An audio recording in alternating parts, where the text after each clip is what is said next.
In this video, I want to demonstrate you how if-else conditional statements will work in real time with a real-world example or with a simple example.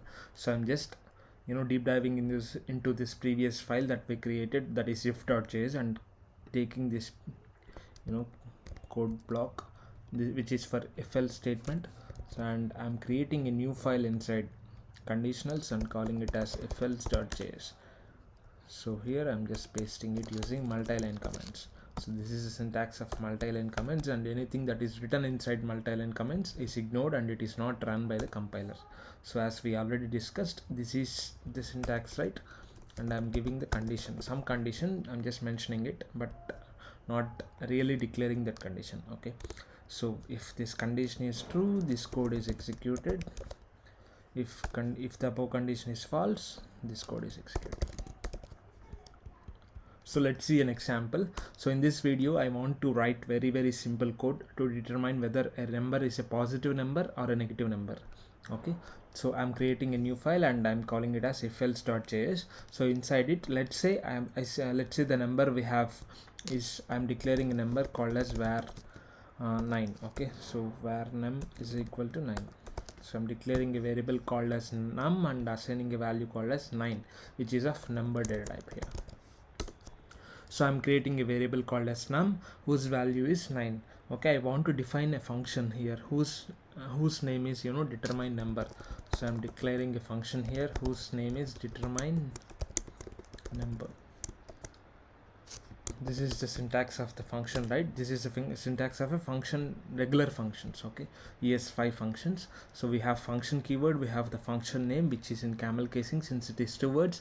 We have opening and closing round brackets, and then we have opening and closing flower brackets, and hence it is a function. We have to invoke it by calling determine number of, and I'm passing this number as argument to this particular function, so that we can use it here inside as parameter. I hope you got the point, right? So I am declaring a variable called as num and whose value is 9. I have declared a function for which we are passing this number as argument here while invoking. Okay, and we have invoked it here by using opening and closing round brackets and passed this argument called as num as parameter to this particular function.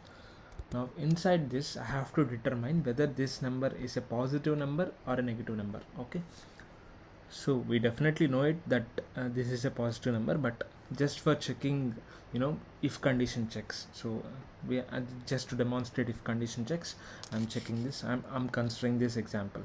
So I have a variable called as number here. I'm just repeating whose value is 9, and I'm passing that number as argument to the determine number function, and that function should tell me whether that number is a positive number or a negative number. So here I'm invoking that particular function. So I get the value of number n to be 9, since we are passing I'm getting the value of number 9 through the variable called as num here and passing it as parameter here. So we got the point, right? Observe it very carefully. So inside the function, I'm declaring if conditions now.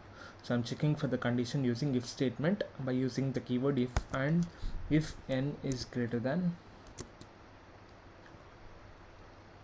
0. So if n is greater than 0, we know that it is a positive number, right? Return string of positive, else return string of negative.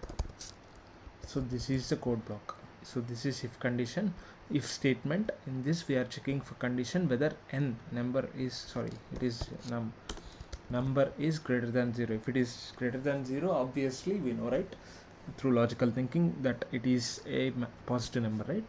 And else in the sense if it is less than 0. Okay, less than 0 in the sense less than 0 is negative number, right? -1, -2, -3 and so on. So in such cases it should return negative number, and since it is a function, it should have a functional return keyword for every block of code. So for this block of code we have return keyword, if you observe, and for this block of code we have return keyword again. If we miss the return keyword, it says undefined. That is one of the use cases of undefined, right? We have already seen in primitive data types. So this is where it comes into life. So Now that written value needs to be captured, right? Hence I'm calling it inside a function and I'm printing it console.logging. If I do not do console.log, I cannot print this written value. So that's how it works, or console.log works. So now first time here I'm passing 9 as argument. Let's see how it works. cd, I'm inside conditionals folder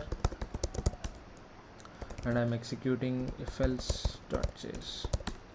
So it is saying positive. In the second time I'm taking one more example by declaring one more variable called as num1 whose value is -1. Okay, so here I'm passing that value console.log determine number of num1. So here we are invoking two times. First time it will pass 9 as argument here, and second time it will pass -9 as argument here. Do not confuse about this parameter and argument and parameter names, so that they both need to be the same. So they need not be the same, they can be different as well. But the point is, while invoking, it should be inside this particular function. Okay, for the function name and then the variable which we are passing. In this case we are passing a num1, right? So it will consider -9 here for this particular second time execution. I am saving this file, executing this piece of code. It is saying positive for the first time and negative for the second time. So this is how if else condition statements work. So please check the syntax again. We have if keyword, and then we have condition check, opening and closing round brackets. Then we are writing the conditions, and most probably conditions are nothing but comparison operators. We use either greater than, less than, is equal to, or something like that. And we have opening and closing flower brackets for execute the block of code, and we are returning positive or negative inside it, and then we are invoking it and printing on the terminal. So we are invoking it here, and then we are printing it on the terminal. So that's what happening with this piece of code. So it will come back and say that first one is positive and second one is negative. So this is how condition check will work for if else statements. So I will see you in the next class. Thank you.